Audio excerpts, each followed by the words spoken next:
India during the 1930s, and serving with the British colonial forces at the time was a remarkable young doctor called Robert McCarrison. Among his many medical interests were the differing diets of the Indian races.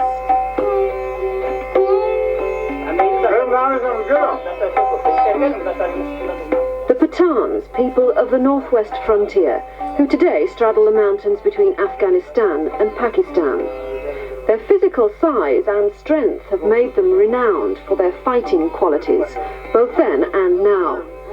But what wondered McCarrison was the key to why the Pathans were so much bigger and fitter than the smaller and fatter races in the south of the continent. He was sure that the differing diets had to be a determining factor, and he decided to compare them. The impact of his survey, and how he set about it, are recalled by Patty Fisher. So he did an experiment. He took 7 pairs of rats, same family, same age, put them in cages, and each of the rats had the diet of one of the races of India. And after a time, a quantity of rats were produced, and they were all quite different rats. There were huge, sturdy, well-muscled Pathan rats, Sikhs and Hunza rats, with all their progeny, hadn't lost a single ratlet. And then there were great fat Bengali rats who lived on rice and oil and fish. And then there were little weak Madrasi rats who lived on the poor diet of the Madrasis, with the few progeny that had survived. And so it was clear to see that as you eat, so you are. So Sir Robert did the experiment again and tested 2 pairs of rats with the Pathan diet and the diet of a poor-class European. And the poor-class European ate white bread and margarine and tinned meat and boiled vegetables, well-boiled I expect, and jam and tea with a little milk and sugar. And it was obvious, the difference. The Pathan rat was marvellous, strong animal, and the little European rat living on a European diet was a puny, small thing. The Pathan diet was simple but wholesome. They drank milk and ate meat with plenty of stone-ground wheat, fruit and vegetables. Unlike the processed rice of the south of India, local Pathan dishes like the lentil-based dal and their flat wheat cakes called chapatis retained their goodness. His survey was convincing evidence that fresh and wholesome food was vital for good health. I don't think Robert McCarrison would find the British today a puny, underfed lot. Our diets changed remarkably since the 30s when he was doing those experiments. We can even eat the kind of food that keeps the Pathans strong and healthy now if we want to. But that doesn't mean that we're all fighting fit. If it really is a case of as you eat, so you are, then the British today are still suffering ill health because of what we eat.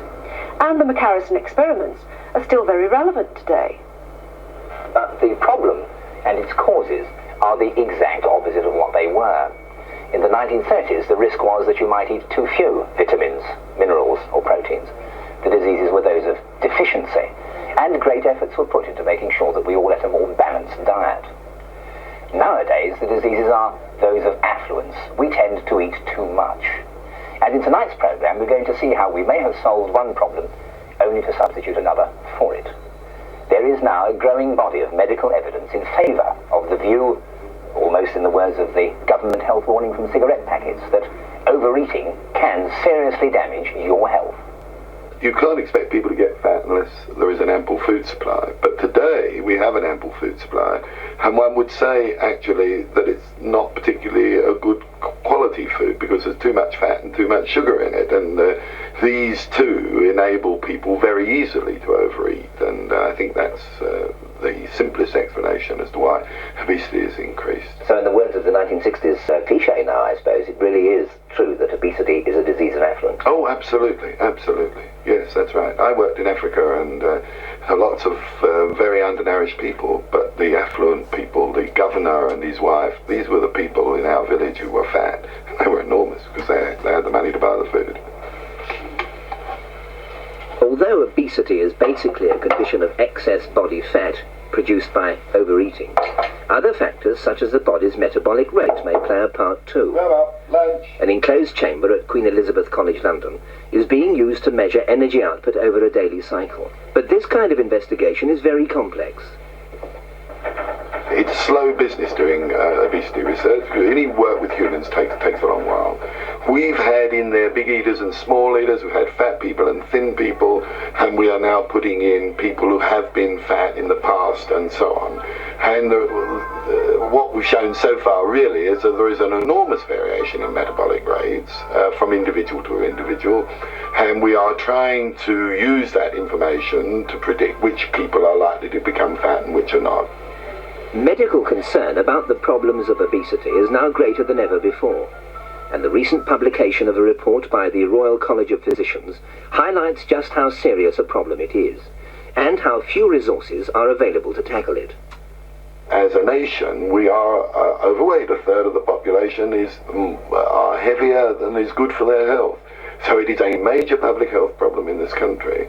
And unfortunately, if I may get a plug in, there's not enough money spent, in my view, on research into this very important problem. You get money to do heart transplants and so on, which is very exciting stuff. But in fact, there are a third of the British population, that's millions of people, that really are at risk from being overweight, and something ought to be done about it. The starting point of judging whether we're endangering our health by being overweight is for weight to be measured against height, and for that to be plotted on charts showing the desirable weight range. Today's concern about our expanding waistlines is quite a contrast to the sort of physical surveys of the 1930s. Then, the major difficulty that nutritionists were facing was to get people to eat enough, and to eat a proper, balanced diet.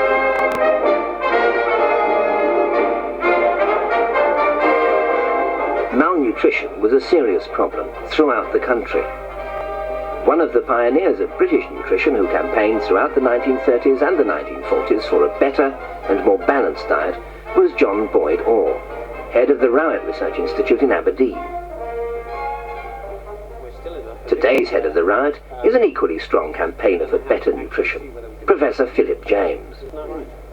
But while Boyd Orr was concerned with a lack of basic vitamins and minerals, the so-called deficiency diseases, Philip James finds himself tackling newer problems.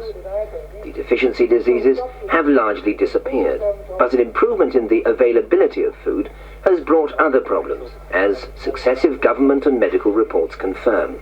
Yes, I think that's the new idea that's coming through in all these government reports. That's not to say that deficiency diseases aren't important and that for particular groups we don't have to worry about it. I'm sure that we should.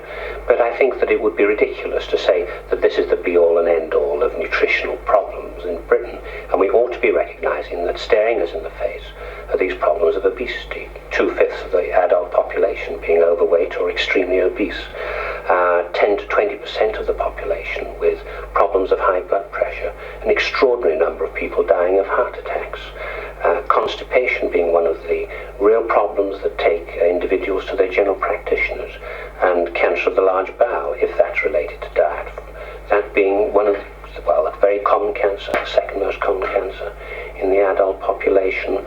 Once one's taken out cancer of the lung from smoking, of course.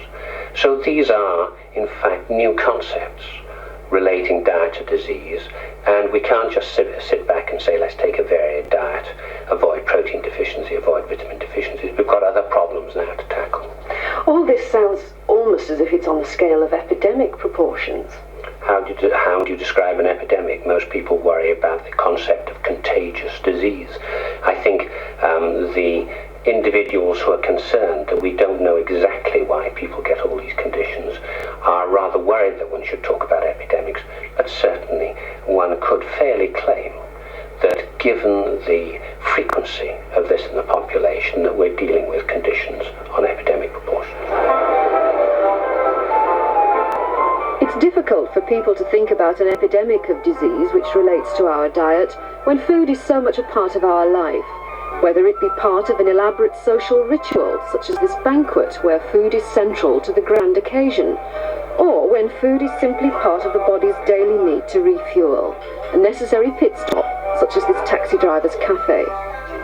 We all eat differently each day, and research into our diet is further complicated by Britain's regional and class differences. Yet general trends of diet-related disease have been established.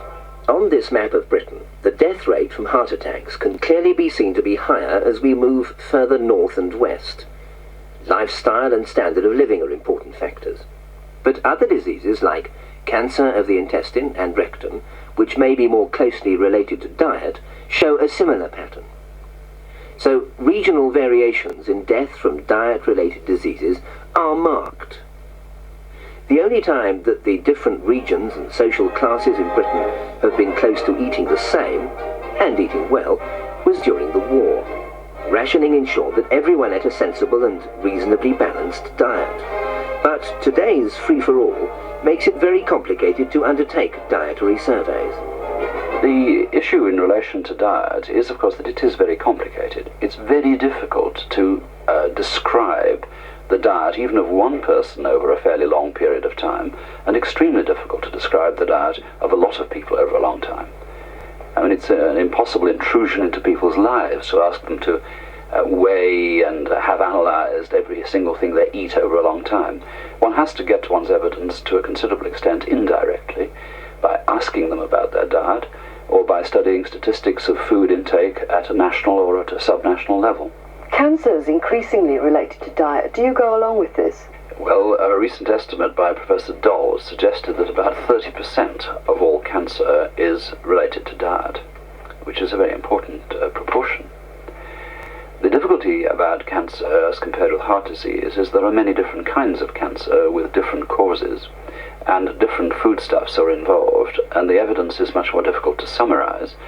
The striking things, I think, are that cancer of the breast and cancer of the colon, the large bowel, are more common in people with high animal fat diets and more common in people with low fiber content of their diets. And there is increasing evidence that sodium or salt intake is in some way connected with stomach cancer. Over the last 20 years, a series of influential reports have confirmed the links between certain major diseases and the Western diet. The latest, and the most important in this country, is from the government-backed National Advisory Committee on Nutrition Education, NACNE. Its chairman was Professor Philip James. Well, medical authorities are quite clear now that we are in fact eating too much fat, and specifically too much saturated fat. Then if one worries about the problem of dental caries, and of course the number of people who are overweight in the population, we're eating too much sugar. We're eating too little fibre, and that is related to the problems, for example, of constipation and other bowel disorders. And then there's increasing concern that we may be eating too much salt, and that this has something to do with the high frequency of high blood pressure in the population. So those four principal concerns come through repeatedly in different government reports. Are they widely accepted, not just in government reports, but widely throughout the whole of the scientific community? I think you're always going to find individual scientists. It's the essence of good science that you don't go with the mainstream. So you're always going to find individuals who disagree. But if you look at government, Royal College of Physicians reports, American College reports, World Health Authority reports, it's quite amazing how consistent they are. The phrases may subtly differ, but the overall message is the same. And it's on that basis that I think we're really justified in telling the population that we think they should be adjusting their diet.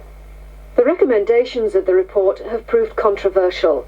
It presents the government with practical national dietary guidelines and puts figures to those aspects of our diet which they think should be changed. Specific reductions in fats, particularly saturated animal fats, sugar and salt, and an increase in dietary fibre. And it suggests a timetable of 15 years for achieving these goals.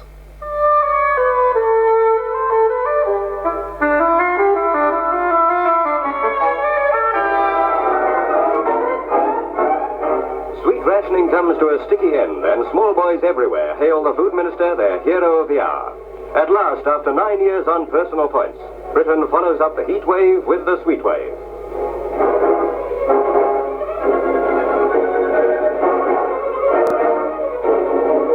As 0 hour approaches, the Dawn Patrol gathers outside the confectioners. Early birds get a special reward. Money boxes are rifled, and even father joins the queue. Today, the queues are not for the sweet shops, but for the dentist's chair. and our dental service costs over £600 million a year.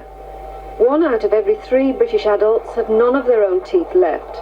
In 1982, dentists filled 29 million teeth and extracted 4 million. While the incidence of tooth decay is beginning to tail off, we're a long way from the relatively decay-free days of sugar rationing. And there's increasing evidence that sugar could also be linked to other, more serious diseases. There's a consensus that sugar is harmful in terms of obesity and through obesity to heart disease. Secondly, the relationship between sugar and diabetes is not so clear-cut, but nevertheless all diabetologists agree that you should cut down on your sugar, and the British Diabetic Association diet is now saying you shouldn't cut down on carbohydrate, in other words starch, but you should cut down on added sugars. And of course in dental decay there's unanimity among dentists that that's the major enemy that we've got to fight is sugar, because if you cut down on your sugar consumption you don't have to go to the dentist because you don't get decay. But as Aubrey Cheyenne points out, one of the great difficulties we all have in trying to cut down our sugar intake is avoiding the added sugar that's hidden in processed and pre-packaged food. Well, that is so, because if you take a whole range of products, starting off from baby foods, you know, prune and apple desserts, that's got sugar, mixed cereal breakfast got sugar, and even if one takes this low sugar Farley's rusk, which is supposed to be low sugar, it says it's got 15% sucrose, but it's got over a quarter, over 25% total sugar, which is more sugar than in a donut. So if you're going to feed your child this, you're feeding them the equivalent of donuts. Even healthy, so-called health foods have got a lot of sugar. This has got almost 1/5 sugar, and even although it's brown sugar, it's no better than white sugar. Labels can reveal many different types of added sugar, like sucrose, malt, glucose and caramel. Even savoury foods, like salad creams and sauces, for example, are often sweetened. And popular brands of tinned soups, baked beans and meat products contain sugar.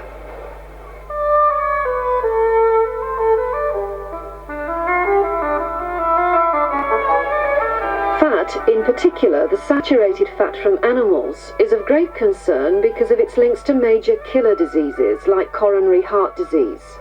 Dairy foods, meat and meat products are our main source of such fat. In other countries where fat consumption has fallen, so too has the incidence of heart disease. In Australia, for example, tough health campaigns have had an effect. I love fat. Fat sticks to your ribs. Ooh. Sausages. In a year, a man can really get through some fat. Of course, they reckon it's not good for the heart. But what would they know? Get off the fats. Britain is still a big meat-eating nation, and although we do need fat to survive, nutritionists argue that our current intake is far too high. I talked to Christopher Robbins, a food and health consultant. At present we eat about 100 grams each per day. It's about 4 ounces of fat in total. And that gives us about 40% of all of the energy we eat. And if you look at where that fat comes from, we get about 1/3 of it from meat and meat products. Another third comes from dairy products, and that's from butter and the fat on milk that we drink. The amount we get from cheese is very, very small. And the remaining third comes from a mixture of vegetable oils and margarine, and the fat that's in biscuits and cakes that we eat. So it's not all visible fat, some of it is contained in other sorts of foodstuffs? Yes, in fact, probably about half of it is visible fat. If we look around at the meat that we eat, you can find, yellow fat sitting on the meat, which is very visible. But there's also fat inside the lean of meat, and that's obviously not evident. But also meat products full of what is called hidden fat. For example, in biscuits they can be up to 1/4 fat. Obviously pies and sausages are also very fatty, but foods like potato crisps and similar snack foods are often quite high sources of fat as well. The evidence that high fat intake is associated with high death rates from heart disease is now overwhelming, and we are beginning to understand how this happens. Well, there's two processes they believe at work. One is the furring up of the arteries, which starts when we're very, very young, in very, very early age. And saturated fat is seen to be one of the causes of developing these furry deposits in the arteries, which is the start of coronary heart disease, which leads to the problem. The second part, of course, is to do with how thin, if you like, the blood is, which is the condition which actually triggers, or can trigger, a heart attack, and fat in the diet affects the blood directly as well. The message is to eat less red meat and fatty meat products. The nutritionists suggest eating more low-fat white meat like chicken or turkey instead.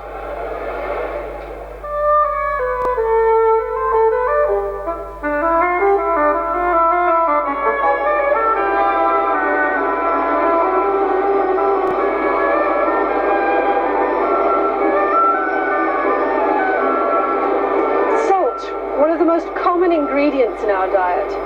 I suppose the fact that it's vital to life is reflected in the old superstition that if you drop some of it, you should throw some over your shoulder to ward off evil spirits. It's always been a valuable commodity, and therefore it's supposed to have a particular kind of power. Salt, or at least the sodium in it, is crucial to life, but there's concern now that too much of it could be harmful. Today we take our food with rather more than the traditional pinch of salt. We all eat about 2.5 teaspoonfuls of salt a day, about 10 pounds a year. Not just in the salt we add to food ourselves in cooking and at the table, but in pre-packaged and processed food. But is our increasing intake of salt doing us harm? Well, of course, that's the big question, and the answer is we don't absolutely know, but we strongly suspect that it's very important in causing high blood pressure, and that's probably its most important consequence. It could also be important in causing swelling and premenstrual edema and swelling that women get as well, but that is of less importance. High blood pressure is something, of course, that kills you. How do you know that the two might be related? How do we know whether salt and blood pressure are related? Well, that is mainly based on animal evidence, where there's very good evidence in animals that develop high blood pressure that salt is an important predisposing factor, if not the cause of their high blood pressure. In man, for obvious reasons, we can't do the same sort of experiments, and we have to rely on more circumstantial evidence, that is, comparing a community that doesn't eat salt with one that does, and looking at the number of people with blood pressure in the two communities. And when you do that for a whole number of communities throughout the world, you find really a very good relationship between the amount of salt being eaten in a particular community and the number of people with high blood pressure. In other words, the more salt that's eaten, the much greater the number of people with high blood pressure in that community. Patients with high blood pressure have been monitored at Dr. McGregor's clinic at Charing Cross Hospital in London, and salt-free diets have reduced the blood pressure levels. Although much more research is necessary on the effects of salt consumption, what conclusions can be drawn so far? What I can quite clearly say from our own evidence is that if you already have high blood pressure and you moderately cut back on your salt intake, that will lower your blood pressure by a small amount. It won't necessarily cure it, but it will lower it, and it's worth doing. Whether the whole population should do that, I think, is a question I would like others to answer. My own personal view is that probably we should be.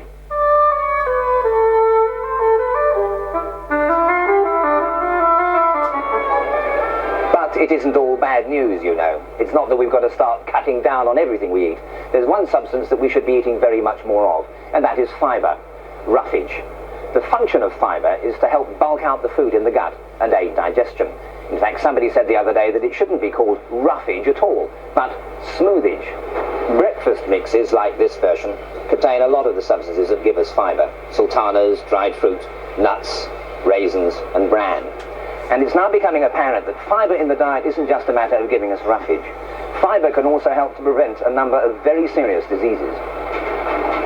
It is estimated that as many as 2 million people suffer from constipation in Britain today. The cost of laxatives alone to the National Health Service is over £8 million a year.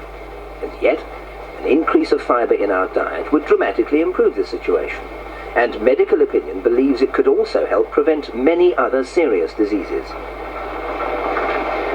Now, normally in a restaurant today, the meat is the central piece. You're charged on the meat, and the other dishes are a bit of a throw-in. So we have a little bit of meat, lots of bread, all wholemeal, rice, brown rice, and so on, so that this meal is high in fibre. That's the most important part. It's high in starch, it's low in fat, I hope low in salt, and I think in all probability, and I hope low in sugar. Dr. Dennis Burkitt began his interest in fibre during research work in Africa. He's now credited as doing more to publicise the benefits of fibre in Britain than anyone else. And today he takes his message right across the country, such as here, to doctors and nurses at a Birmingham hospital. There is abundant and growing evidence. When I say growing, the scientific papers on fibre have grown from under 10 to over 400 a year in a decade. And there's growing evidence that it is protective in some measure against such major diseases in this country as coronary heart disease, the commonest cause of death, gallstones, the commonest abdominal operation, appendicitis, the commonest abdominal emergency, constipation, which is a totally national problem, diabetes, obesity, hemorrhoids, varicose veins, enormous amount of disease, bowel cancer, which is the second commonest cancer death after cancer of the lung due to smoking. What kind of foodstuffs do you think we should be eating?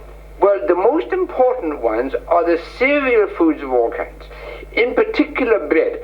If we could eat 2 or 3 times as much bread as we eat now, but if not made from white flour, brown or somewhere near wholemeal, that would be the first choice. Breakfast cereals are a good source of fibre. Oats, barley, rice, pasta, if it's wholemeal pasta. Next, I think on the list, all the legumes, peas and beans, which are very good. Root crops, potatoes, and carrots, turnips.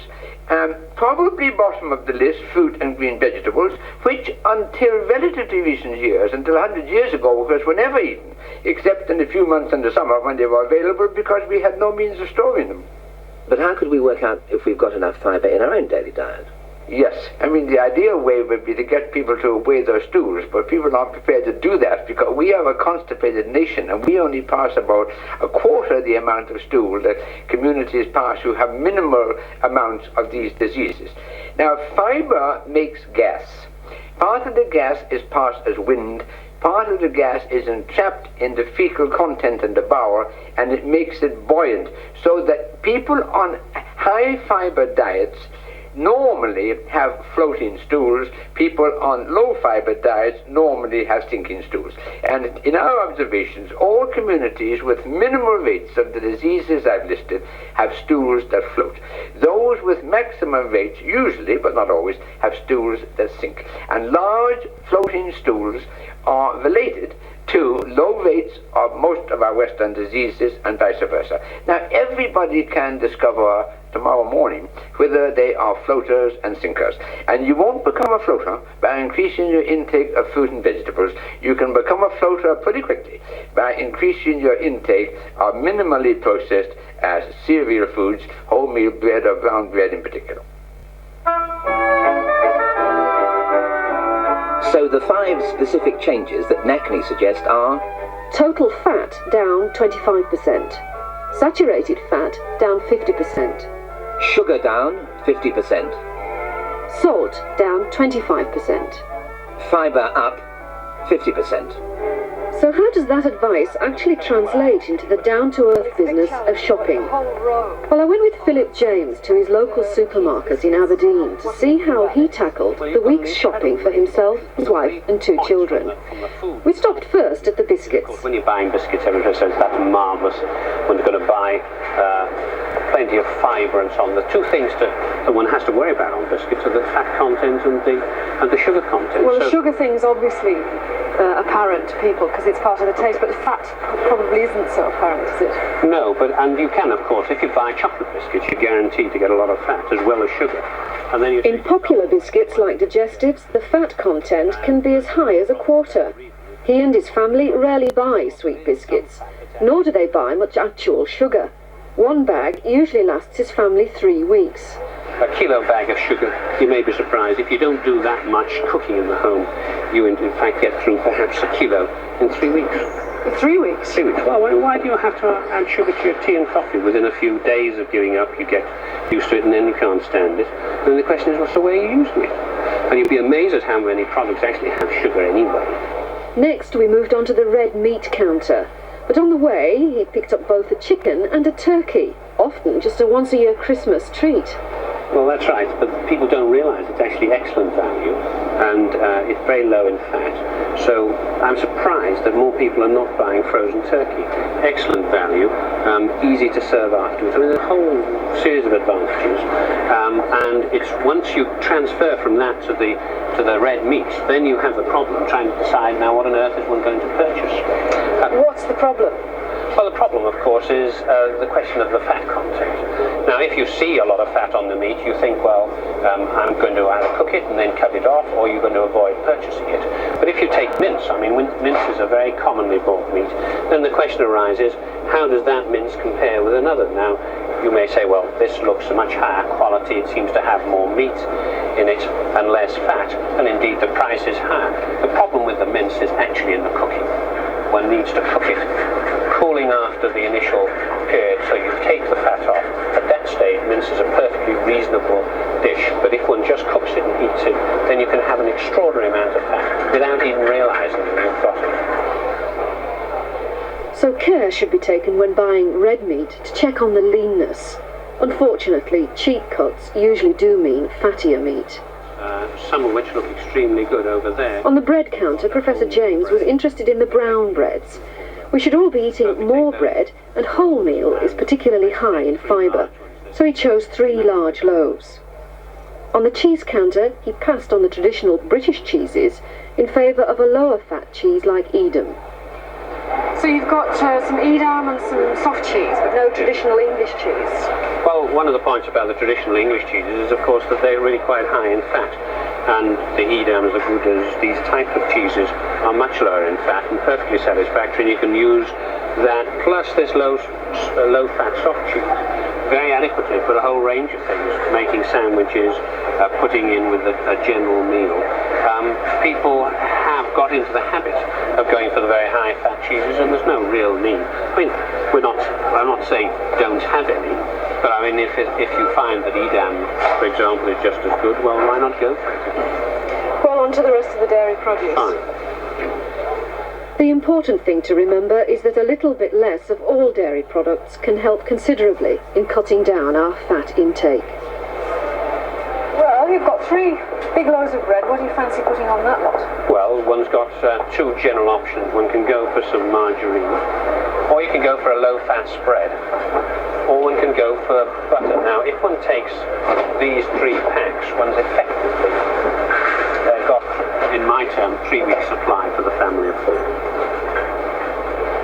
And would you treat the butter as a special thing, or interchange them? I think that one can interchange it, and it's not, one shouldn't sort of classify butter as dangerous. It's the amount that one uses that's important. We'd always go for a package of carrots, and we actually get through quite a lot of sprouts, so I think I'll take 2 bags for that, and then a bag of... Vegetables were high on the professor's list, full of vitamins, and particularly when they're in season, they can be very cheap. The James family also eat a lot of fruit. Now, you would appear to have a lot to choose from here on the cereal row. Yes, I'd go for some Weetabix. I mean, the advantage of those, that is that it's whole grain and it's low in sugar. I wouldn't actually purchase these, which are all right, except they do have a lot of sugar added. His advice was always to check on the labels for high sugar content in breakfast cereal, and to go with it, he preferred skimmed or semi-skimmed milk to the ordinary. High sugar squashes and fizzy drinks were not on his list, and he didn't buy any high processed food or packet meals either. Apart from these baked beans and some of the tinned tomatoes, there's relatively little convenience food, it would appear here. Most mostly fresh. Yes, it is fresh, but there's nothing inconvenient about fresh food. I mean, if one thinks about the cooking business and so on, one's got there are all sorts of techniques. Obviously, with that bread, we're thinking of sandwiches for lunchtime, and pressure cookers are a marvellous boon for really doing quick cooking. And according to Philip James, his Nackney shop needn't cost any more or involve more work in the kitchen. I think that once people get the idea that they can personally affect their own health, that's a fantastically positive message, not a negative message. And people will want to start experimenting, becoming more versatile in their cooking habits. It's actually fun and not a miserable story. And because, in fact, people are going to feel better, more mobile, more confident, I think that therefore the message is going to come through, and that consumer pressure is going to affect matters, even if food manufacturers and government deem that no change is required. And I actually think that they're already moving to accept a lot of what we find in this report. So people like Philip James have now suggested clear national targets for tackling diet-related ill health. And there's no escaping the fact that if we really want to cut down on the unnecessary death, disease and decay, then changes in the composition and the amount of food that we eat are essential. Changing our daily diet isn't going to happen overnight, of course, even if in the long term it may not prove to be as difficult as it seems. And meanwhile, becoming more conscious of what we're eating and how we choose our food is an important first individual step for us to take. In future programmes, we're going to look at ways in which the food supply could be altered to help us all eat a more healthy diet. And what of the individuals that we've seen in tonight's programme? To what extent do they practice what they preach? I don't eat any added sugar, knowingly. I mean, I obviously sometimes eat a biscuit and then find out, oh, you know, that whole meal biscuit really had sugar in it. And I say, you see, even I can't avoid it. But I don't add any sugar to my food. And the thing is that means that I've got to make a lot of my food myself to avoid eating sugar, because most processed foods have the sugar added. I learned probably about 20 years ago that my diet then was a very, very high meat, high fat diet, and for health reasons I decided to shift it. But I very happily eat very high vegetable component in my diet and roam around finding very nice bread, which I enjoy eating, and I eat lots of fruit. I have modified my diet over the last, 5 years in that respect, that I do tend to put less salt on my food, eat more fibrous foods and so on. So in that sense, I do adopt what I preach. I now prefer food without added salt, and I think you'll find that with our patients, that once you've got used to not adding salt to the food and cooking, it actually tastes a lot better. And not only that, the high salt foods, the processed snacks, the crisps and all those things, are actually very unpleasant. They have a very strong sort of chemical taste to them. At home we make our breakfast a totally cereal meal. That means in the winter a soup bowl heaped with oatmeal porridge with bran in it, about a dessertspoonful per person. In the summer we have soup bowl full heaped with mixed breakfast cereals of all kinds. I love it.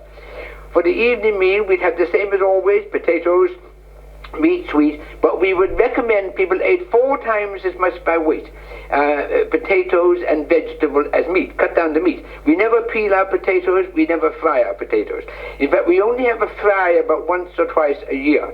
We base our lunch largely on wholemeal or somewhat near wholemeal bread with all sorts of things on it, whether it's, anything you like, and with fruit and other things. So I thoroughly enjoy my food. It doesn't need to be unpleasant food, but we try to push up the fiber, push up the starch, cut down the fat. And as I say, particularly, I think it was Philip James himself, who is chairman of the Nassau report, who said that there ought to be a government warning label on things like chips and French fries, just the same as there is on cigarettes imposed by government.